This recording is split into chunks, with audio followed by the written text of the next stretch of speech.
Okay, welcome back. We're here with continuing the modification, the modifying of the ERT. This is an NK-C1 ERT telly, telly style. And what I've done is I've replaced the neck pickup with an Allen Entwistle mini humbucker, and I've replaced the bridge pickup with a Seymour Duncan quarter pounder, and I've replaced the wiring panel here. I got a loaded pre-wired panel with 500K pots for humbuckers. The Seymour Duncan has said that it wants a 500K. It's basically designed to work with a humbucker. This is a mini humbucker, which also wants 500K.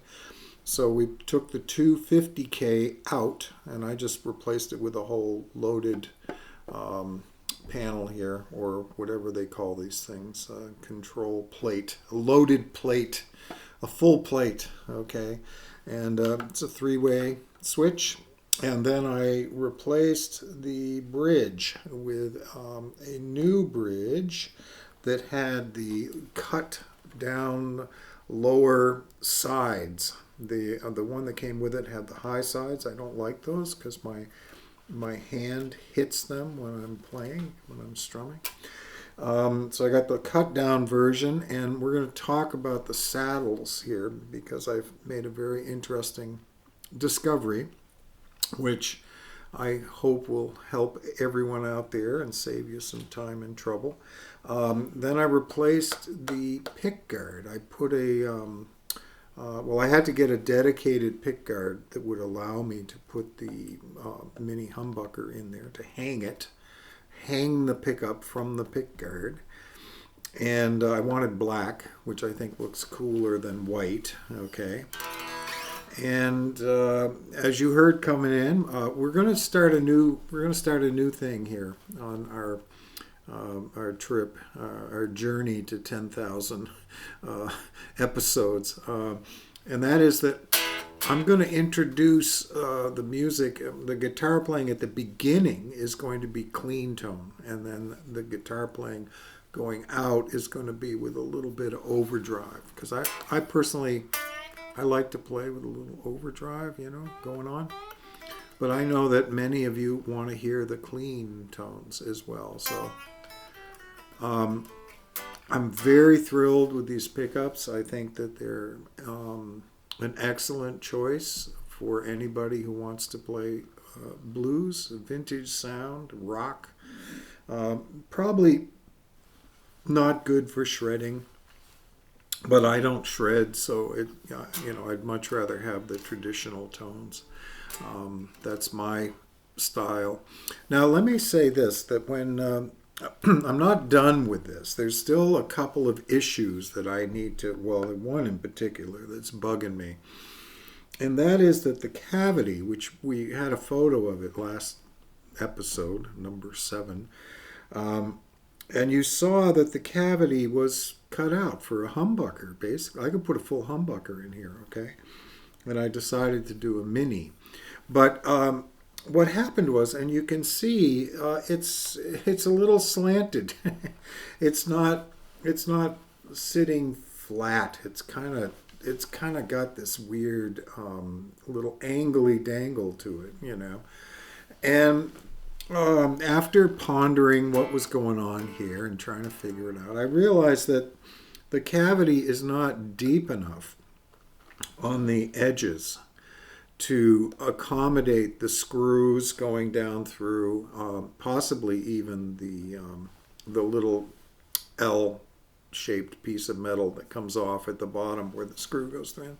You got the spring, the screw goes through, you got the spring, and then it goes into that little L joint, So what I'm going to have to do is go back in, take this all out at some point. I'm not doing it too soon, but I got to go in, and I'm going to have to carve out carefully into this beautiful mahogany body two channels that will actually accept the screw and the little L joint coming off the pickup, so that the pickup itself can sit the way I really want it to, which is, at a straight angle instead of like crooked, So anyway, that's one project I'm going to work on.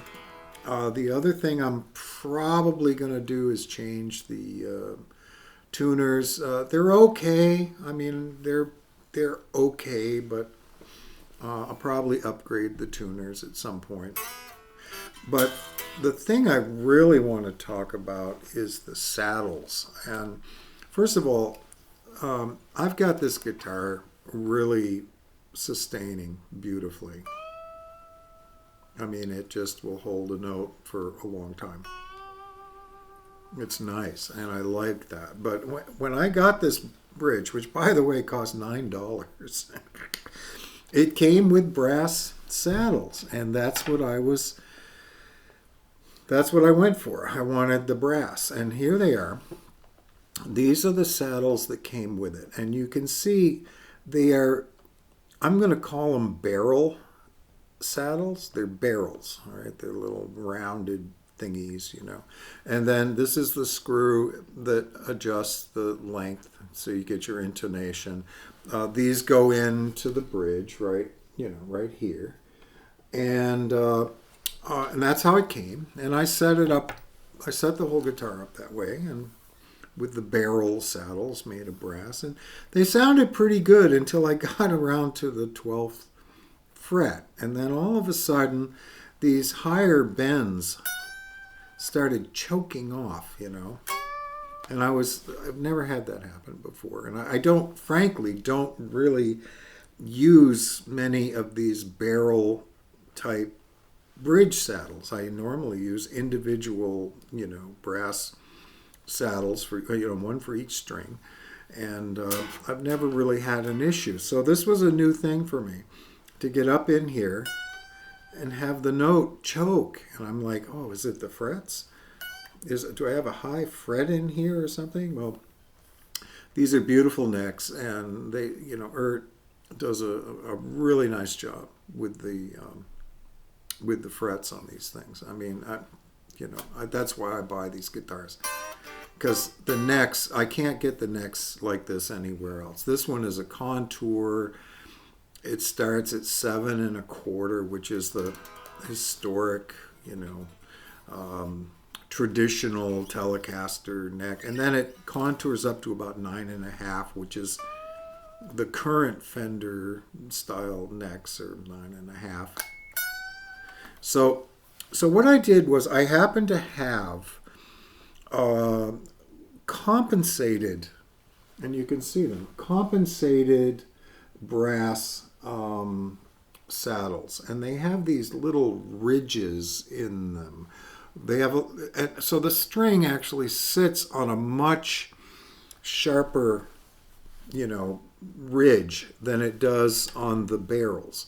Right now, with the barrel, the string is sitting on quite a bit of metal, and it's actually doesn't have a lot of room to move. It's in a groove. It goes into you can see it. There's a groove there.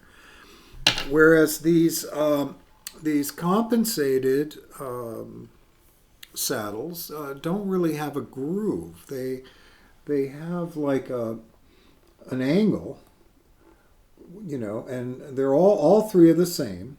There's a forward angle and a backward angle on each one, but they sit on a high,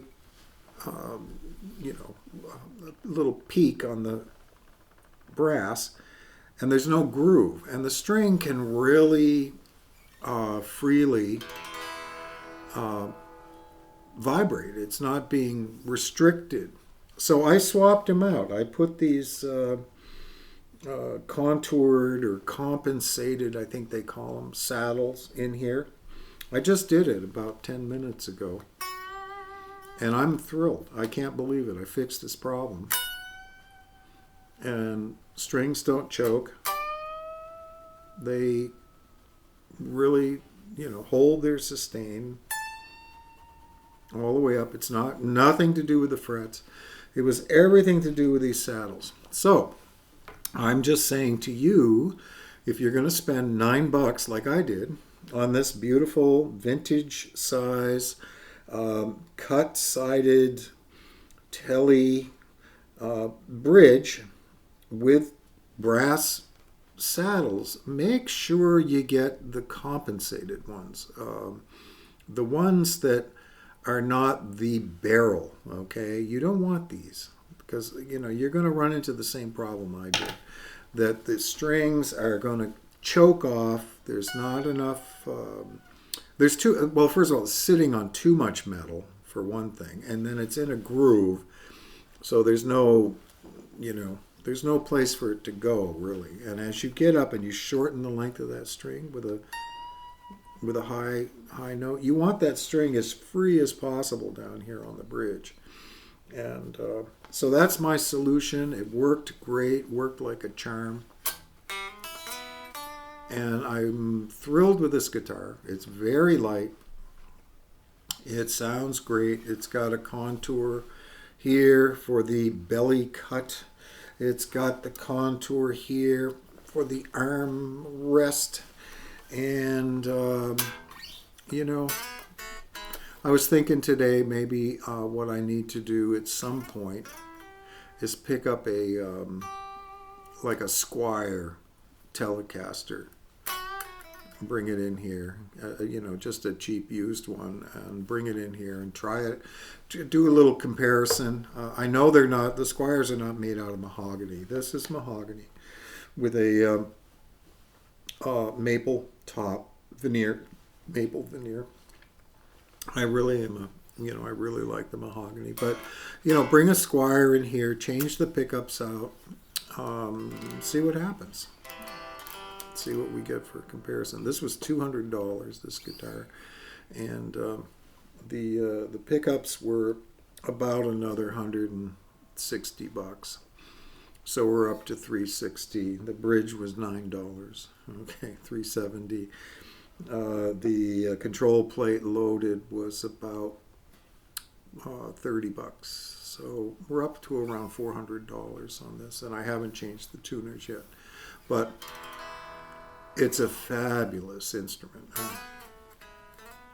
Beautiful. It plays great. And that's all I'm going to say. We'll play a little bit going out with the overdrive. And I'm working with a new amplifier today, which we'll talk more about in the future, but you'll get to hear some of it. It's called an Hughes and Kettler Ampman. And I found an open box at Sweetwater and grabbed it, and it was about $300. And it is a really cool pedal amp. It's got a lot of features. We'll do a whole thing on it next time. I promised we would talk about amps at some point, so maybe next time we'll do the amps. But thank you so much for tuning in. I'm going to play a few licks going out so you can hear what these great pickups sound like, and eventually I'll open this thing all back up. I'll get the proper tools to kind of carve out a little bit of space. I'll try not to go through to the back, which, that does happen sometimes if it's thin. You start working away on these things, and the next thing you know, you got a screw popping out the back, So I've done that one too. All right, thank you very much, Michael Veach. It is Woodstock Guitar Guy. It's a Woodstock Guitar Mod Guy today, and we're going to do a lot of mods. There's a lot of cool stuff you can do with guitars. It's a great fun, and we'll see you next time. Thanks for tuning in. Bye-bye.